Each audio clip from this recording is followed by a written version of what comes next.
Assalamualaikum dan salam sejahtera. Kami daripada kumpulan 5. Ahli kumpulan kami ialah saya sendiri, Asyad Safwan bin Ahmad Tajuddin, dan ahli kumpulan saya, Aidin Nur Iman, Fatin Nurin Ashikin, Adila Farhana dan juga Lukiana.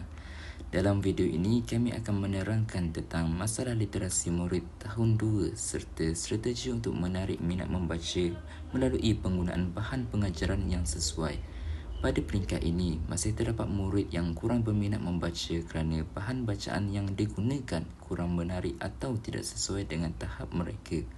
Oleh itu, guru perlu menggunakan bahan pengajaran yang lebih kreatif supaya murid lebih fokus dan berminat untuk membaca.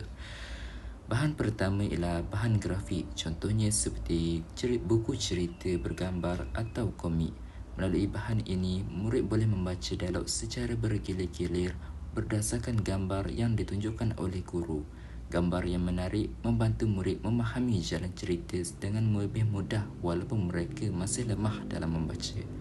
Selain itu, aktiviti membaca dialog atau bercerita berdasarkan gambar dapat menjadikan pembelajaran lebih menyeronokkan serta meningkatkan keyakinan murid untuk membaca.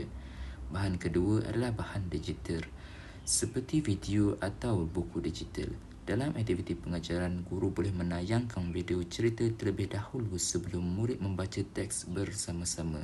Apabila murid telah melihat gambaran cerita melalui video, mereka lebih mudah memahami isi bacaan. Penggunaan elemen visual, audio dan animasi juga dapat menarik perhatian murid serta menjadikan proses pembelajaran lebih interaktif dan menarik. Bahan seterusnya ialah bahan autentik. Contohnya seperti poster, risalah atau menu makanan.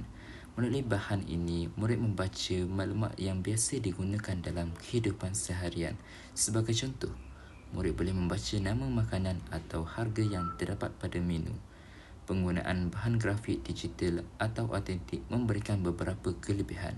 Antaranya ialah meningkatkan fokus dan minat murid kerana bahan yang digunakan lebih menarik dan interaktif. Selain itu, bahan ini memudahkan pemahaman murid kerana terdapat gambar dan konteks visual yang membantu mereka memahami isi bacaan. Akhir sekali, penggunaan bahan ini menjadikan pembelajaran lebih bermakna kerana murid dapat mengaitkan kemahiran membaca dengan kehidupan harian mereka.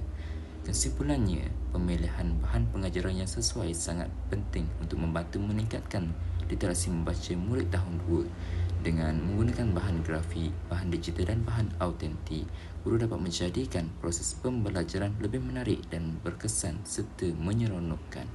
Sekian itu sahaja daripada kumpulan kami kumpulan 5. Terima kasih.